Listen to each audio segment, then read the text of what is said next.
kita buka Alkitab kita dari satu ayat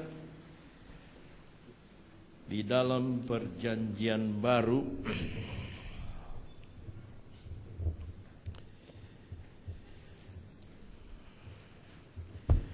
2 Korintus pasal 4. Saya mau tanya, saudara cukup dengan suara saya begini?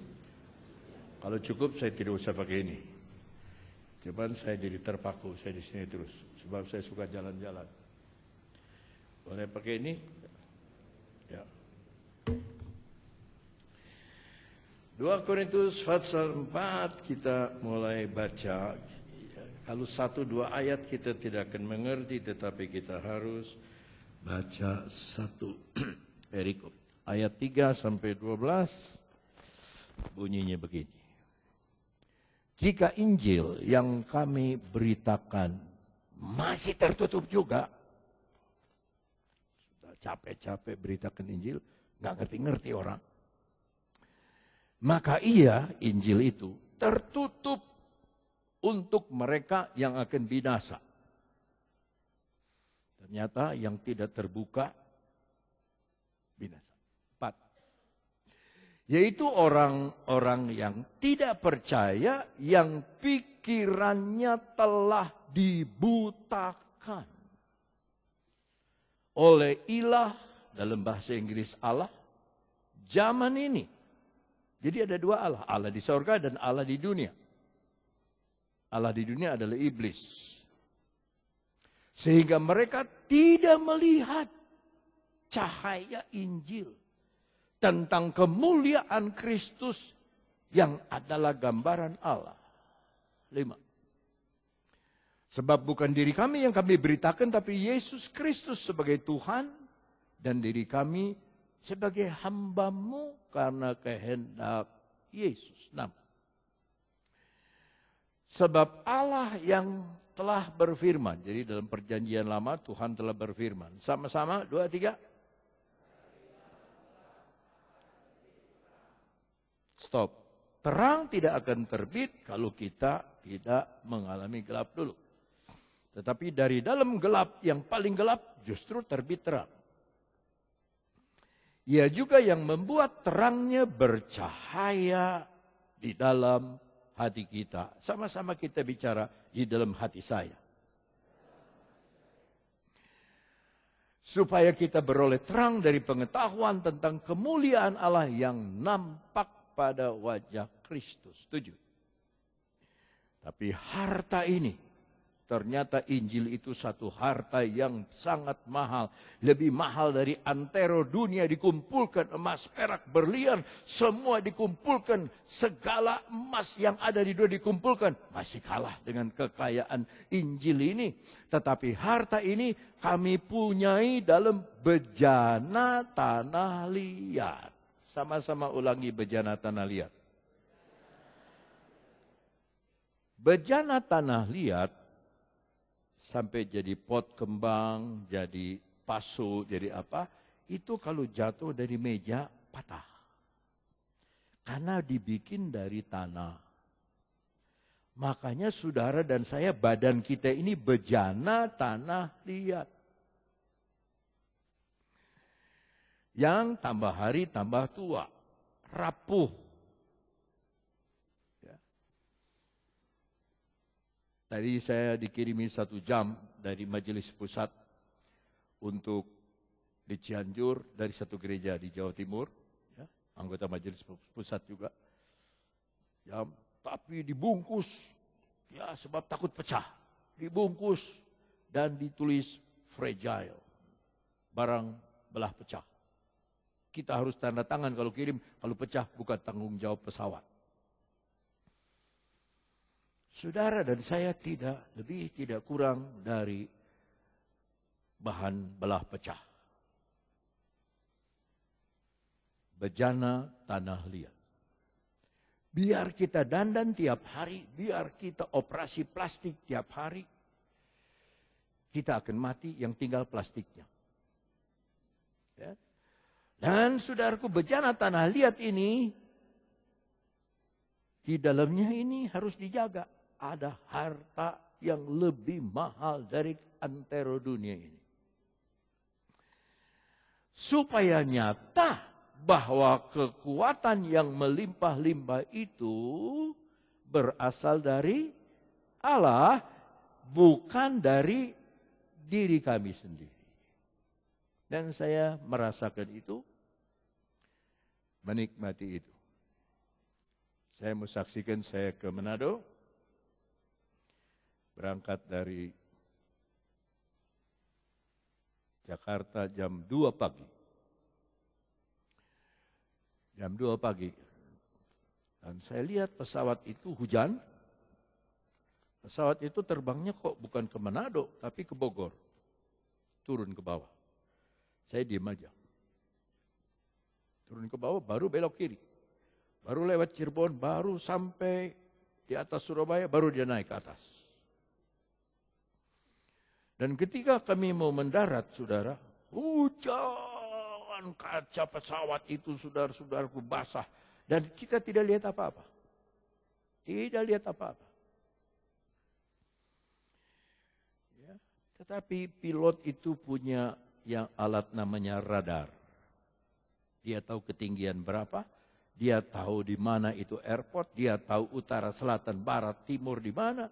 Dia tahu dan dia turun, saudara-saudaraku.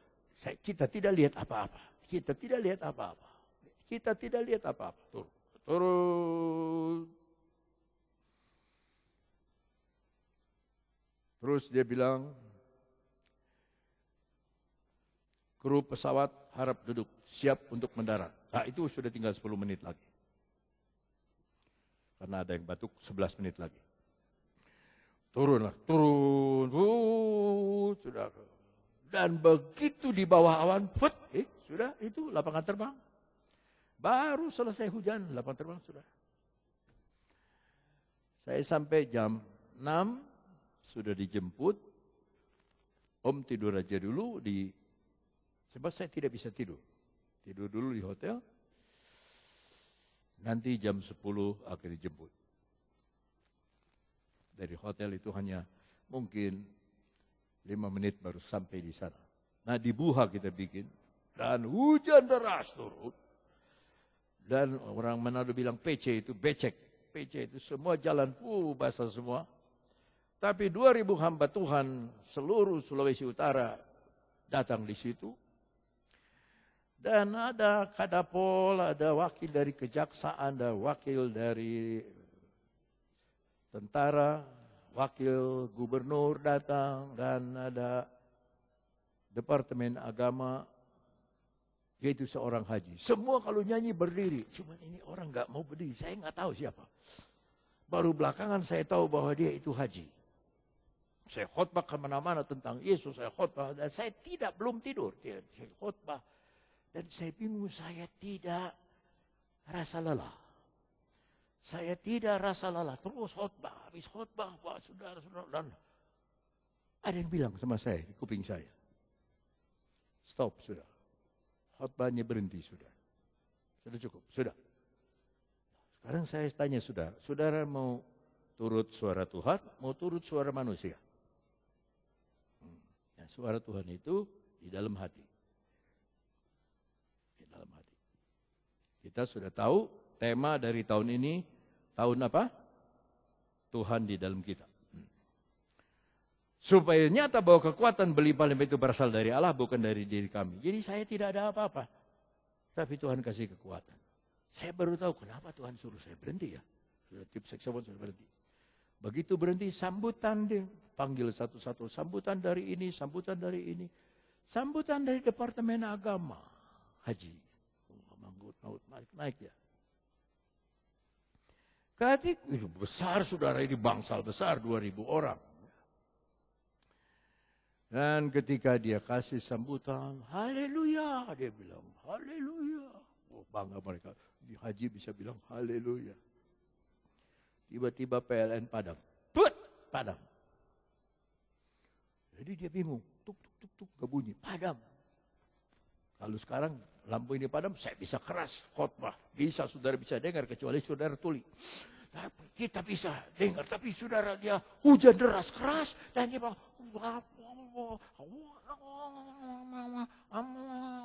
Kita tidak dengar. Begitu habis kebaktian, kita kasih salam-salam, makan dulu. Ini makanan internasional, Bapak boleh mau di sini, atau makanan daerah. Saya bilang makanan daerah saja. Sebab makanan internasional tidak ada B2, tidak ada A1. Ya sudah. Sudah, kita ikut yang daerah saja. Ikut yang daerah. Terus satu pendeta bilang, kenapa ya dia sambutan itu terus mati lampu. Genset tidak bisa hidup. Genset yang sudah dipersiapkan tidak bisa hidup. Setelah dia pulang, nyala lagi PLN. Luar biasa itu Tuhannya. Kayak tahu yang mana yang sungguh-sungguh bilang haleluya, yang mana ya cuma di bibir saja. Jadi saudara kalau bilang haleluya hanya di bibir saja, Tuhan tahu. Ayatnya yang ke-8. Dalam segala hal kami ditindas jawab. Kami habis akal. 9. Kami dianiaya. Kami dihempaskan. 10. Kami senantiasa membawa kematian Yesus di dalam tubuh kami.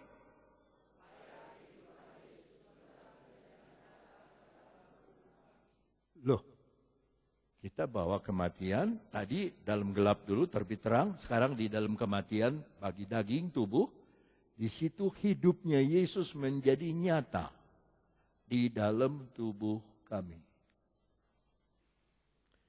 Saya punya keluarga, adik dari Sespokeng, ya, saudara Poguan, Tan Poguan, dia sakit, ada penyempitan di pembuluh darah otak.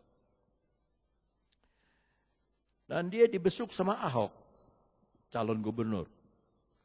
Wah, semua kasih lihat fotonya tuh, sama anaknya Pak Poguan tuh, Ahok di foto. Dan betul-betul Ahok. Tapi kan sekarang saya tanya saudara lebih senang Ahok apa senang Yesus? Senang didampingi Ahok apa didampingi Yesus? Senang dibesuk Ahok apa senang dibesuk Yesus? Yesus. Ya, tapi ya bangga juga ya, keluarga kita ini. Besuk Ahok. Bawahannya yang punya badan usaha milik daerah, saya tanya tadi ketemu. Bagaimana? Menang? Kalah? Oh, puji Tuhan, pasti menang. Sudah, tenanglah. Ya. Supaya kehidupan Yesus. Supaya kehidupan Yesus. Supaya kehidupan Yesus. Supaya kehidupan Yesus menjadi apa? Nyata, faktual, kelihatan di dalam tubuh kami.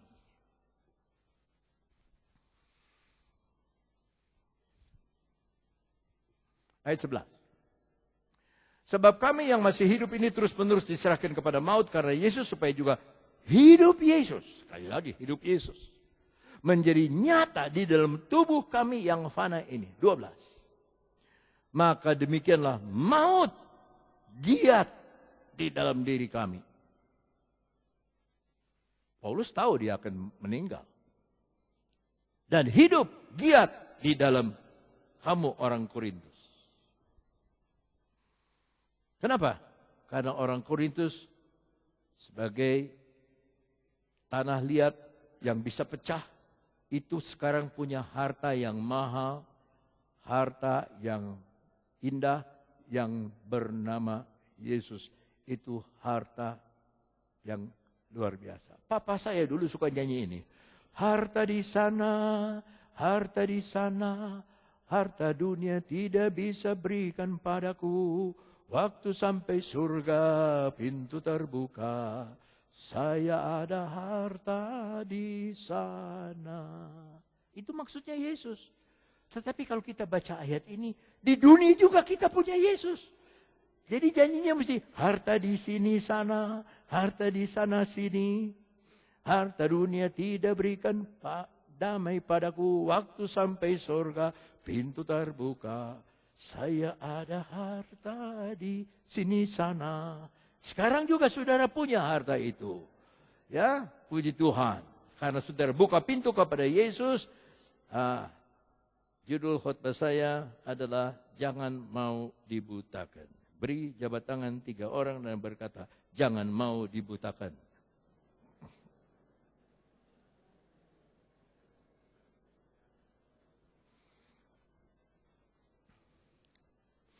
Tadi kita baca bahwa kenapa orang tidak percaya Injil?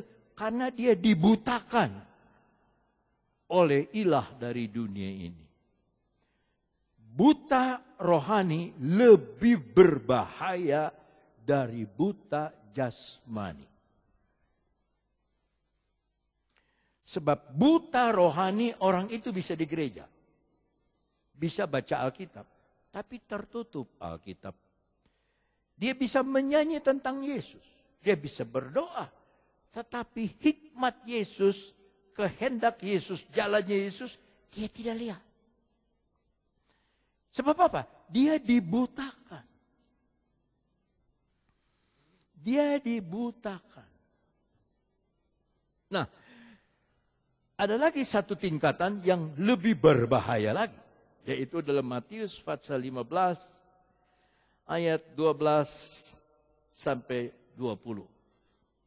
Maka datanglah murid-muridnya dan bertanya kepadanya. Ini murid-muridnya menegur Yesus. Menegurnya gini.